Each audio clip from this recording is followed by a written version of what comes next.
Right, I think we have everybody with us, so we'll make a start. So welcome to this short burst webinar from the Growth Learning and Development team at Daffins. My name is Richard Miller, and I'm the Strategic Services Partner at Daffins. My focus is very much on client and customer success. That's ensuring each business we work with has a clear strategic direction and the means and capability to achieve its potential. So today's short webinar is looking at how to be a more effective leader or manager.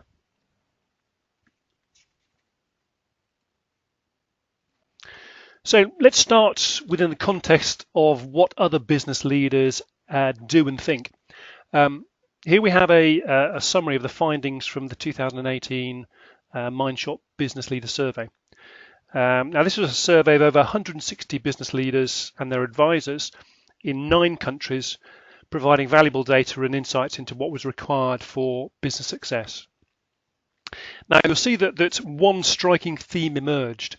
The top strategy from the actual report was that to accelerate success was the ability to recruit and retain the right people.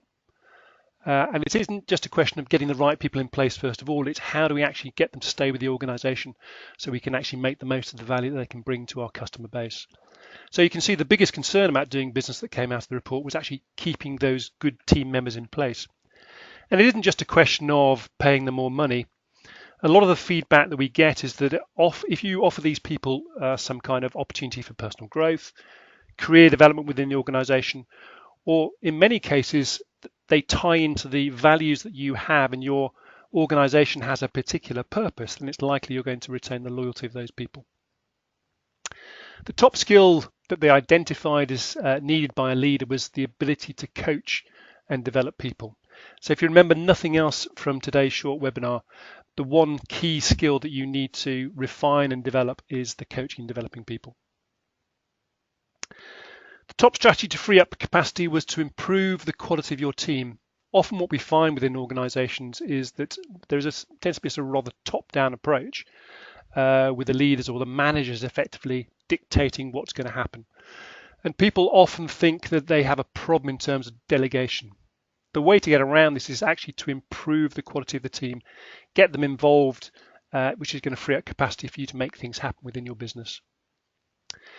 The primary areas of focus for the leaders in the report were technology.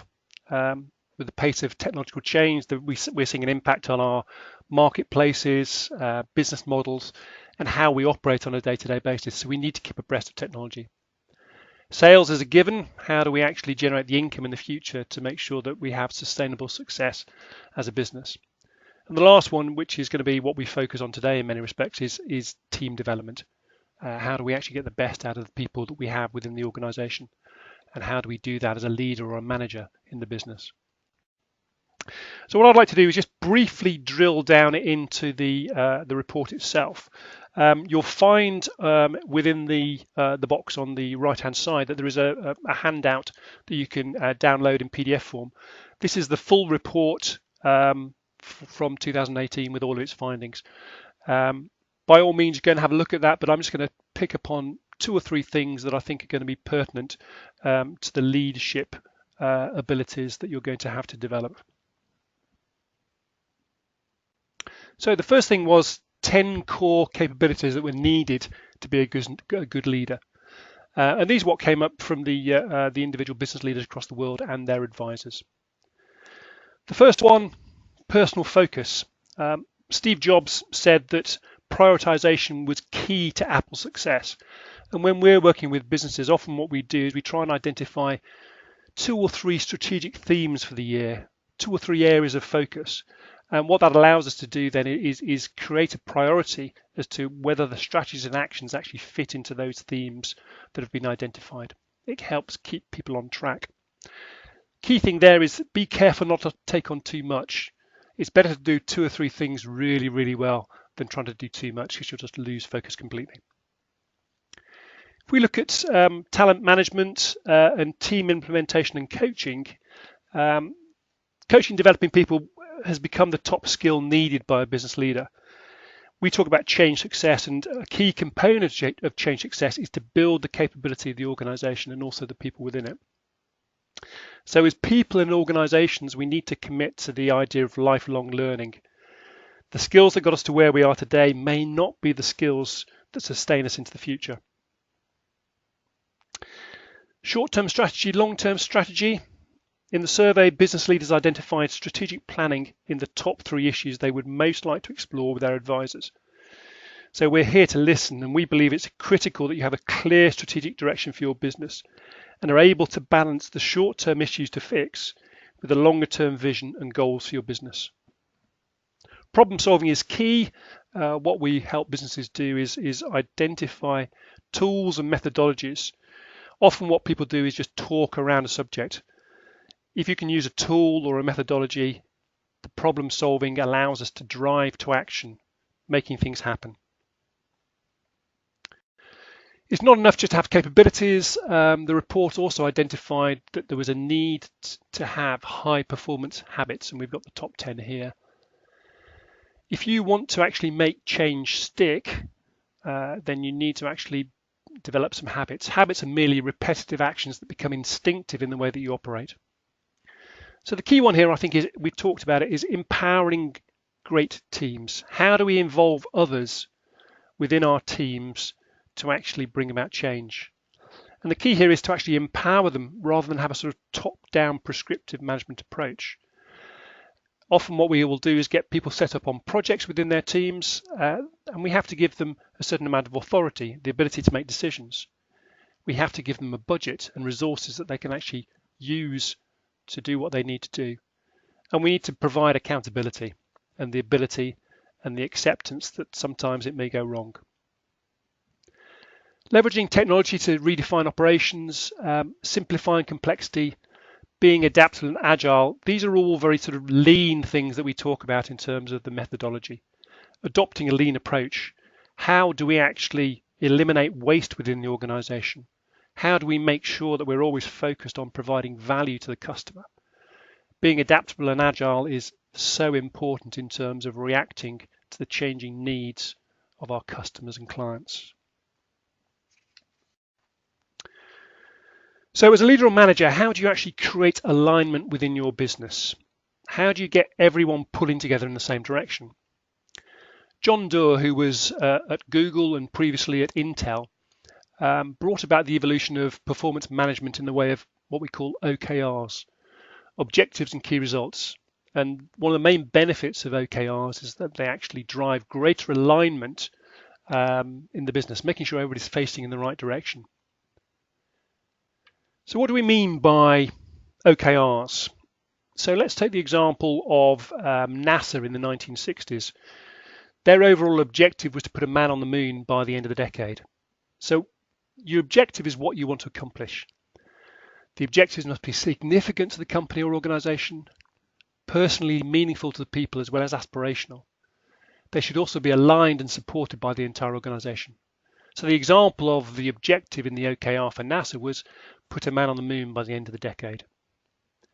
They then determined what were the key results, what do we need to accomplish to achieve that objective? And key results should be measurable, limited in number and time-bound.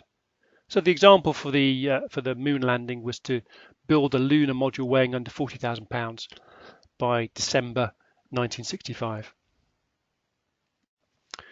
So let's look at this within a context of a business. Here we have an example of an American football team. The overall objective for the general manager at the top of the business is to effectively provide a return, make money for the owners. And this organization identified that the key results they needed to achieve for that objective were, first of all, to win the Super Bowl, secondly, to fill the stands to 88%. These key results then filtered down to the objectives of the head coach and the head of PR. So head of PR takes on the key result of filling the stands to 88% and determines that the key results they need to achieve are hire 3 colourful players, get 2 Monday night games, highlight 3 key players. And then these then filter down into the objectives for their scouts, their news staff, and their publicity agent.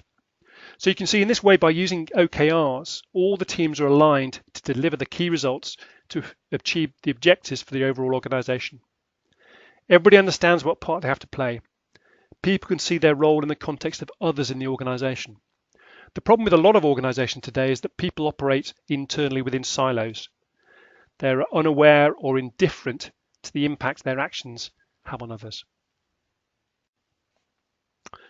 Role clarity. So when was the last time you actually reviewed the role descriptions of your key team members? This is key because they need to be very clear if you're going to actually link their roles into the OKRs that you agree for the organization. There's a really good Harvard Business Review article entitled Time Management Training Doesn't Work. And the article recommended two things. Firstly, that there needed to be clarity around role priorities rather than specific task priorities. And the second thing was to ensure that attention management skills were practiced rather than time management skills. It all comes down to prioritization and focus. The conclusion they came to was that when people are clear about the most important parts of their job and the direction the company is moving in, they gain clarity over what to prioritize. So when did you last review the role descriptions of your key team members?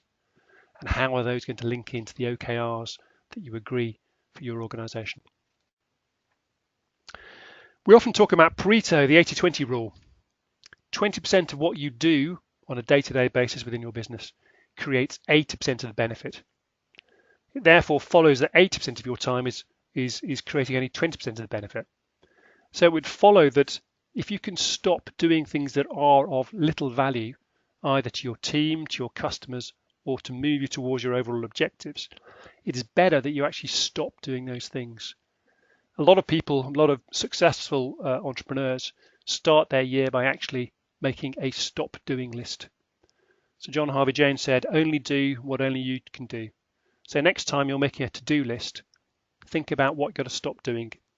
And I'll individually challenge you over the next 6 months as you're thinking towards what to do for 2019, challenge you to make a stop doing list. Removing rocks in the river. Steve Vamos is the chief executive at Xero, and he was formerly with Microsoft and an MD at Apple. And he often talks about his role as a leader. He's saying the role of a leader is not to be the star player, but to be the coach. He talks about his development from control-oriented know-it-all to somebody who listened, learned, and supported the people around him. Understand their challenges. Understand what you need to do to fix it. Then use your authority to get the obstacles out of the way. So what are the rocks in the river? What are the obstacles within your business? And what can you do as a leader or a manager to actually remove those rocks? There's an example from the Business Leader Survey where there's one CEO over in the States, and when he's dealing with his direct reports, he says the only thing he does effectively is have daily team huddles and weekly meetings where the agenda focus is on removing rocks in the river. So we need to challenge our team. If we're saying that the top skill we need to take away to be a more effective leader and manager, it's coaching and developing people. So this is a tool we use with our clients and with their teams called the Coaching Skills Matrix. And the idea is you've first got to assess the capability and positioning of your team on this matrix. And you plot their position based upon the level of enthusiasm and the level of skill. Now, the objective is to get them into the top right-hand corner where they have a high level of skill and a high level of enthusiasm. And the objective here is to actually trust them. If you've got people who are operating in this matrix, in this quadrant, let them get on with stuff. Trust them to do things. By all means, get feedback and monitoring. But if you can empower those people and we have a stronger team, then it's likely that we can do more within the organization. If you plot somebody within the bottom right-hand corner, so someone effectively has a high skill level, but their enthusiasm is low, then we need to work out how to motivate them to effectively move them up to get their enthusiasm up to get into the top right-hand corner. A lot of businesses are now working on what they call talent management programs. So they're looking at the capability of their team. Can they trust them? What are the skills they need? What are the capabilities they need to actually improve the organization and improve themselves as individuals? So in summary, let's go through what we've covered today. What I'd like you to do is hopefully take away one or two things that will actually make a difference for what you do. So it's a question of what you're going to do differently based upon what you've learned from the webinar today. So we started off with a business leader survey, and we identified the top 10 skills needed by a leader, and also the top 10 high performance effective habits. You have a copy of the detailed business leader report, and I encourage you to go and have a look at that. The last section of that actually has a section whereby you can actually score yourselves against those top 10 skills and top 10 habits. The idea there is to identify where the gaps are and what you personally need to do to make yourself more effective as a leader or a manager. So I encourage you to do that. We then quickly touched upon OKRs as a way of actually aligning people within an organization. So people can understand exactly what the objectives of the business or organization are and how what they do feeds into that overall strategy. We talked about role clarity, reviewing the roles of your key team members to ensure they are clear as to the part they play towards the overall focus and priorities that you fix within your business. We then touched upon Jim Collins, the stop doing list. So what are you going to stop doing over the next 6 months that's going to free up time for you to spend more time on the 80% value you're creating? Team huddles, meetings. If you're a leader, you're there to actually understand the challenges and remove the obstacles. So think about what the rocks are that you can remove in the river for your business. And lastly, challenging those you trust to help you. We looked at this internally within the coaching skills matrix. If you've got people effectively that are in that top right-hand quadrant that you can trust, then get them to help you within the organization. Get them to run a particular project that's going to fix a particular problem within your business. Get them to help identify new products and new services that are going to be of value to your customers. And externally, use us as an organization to actually challenge you. We can help challenge you strategically, but also help build your capability. So we'll be opening up to questions soon, but what I'd like you to do is think as to, from what you've heard today, what are going to be the one or two key things you're going to take away and do differently moving forward. So that's the end of the webinar. We'll be opening up to questions and comments soon. If you've got any questions arising from this, my contact details are on the screen, email and phone number. If you want to learn more about what the growth, learning and development team at Daffins do, then there's a link through to our website. Our three key areas of focus are strategy, ensuring you've got a clear strategic direction, helping you facilitate strategy, and perhaps challenging your strategy to see whether it's still fit for purpose. Capability, how do you build the capability of your organization and the people within it? There's information on our website in terms of individual online courses and workshops that we run. I'd encourage you to have a look at the leadership development course. There's also one on coaching, developing people, and also one on problem solving. So they're brilliant ways of actually providing just-in-time training to help build the capability either for you or for your organization. And the last thing is implementation. There's no point in having good ideas if you can't actually make them happen within your business. And so we can talk through execution and implementation of your plans. So please do stay around to ask some questions for all of those who are moving on. Thanks for attending, and we hope to see you soon.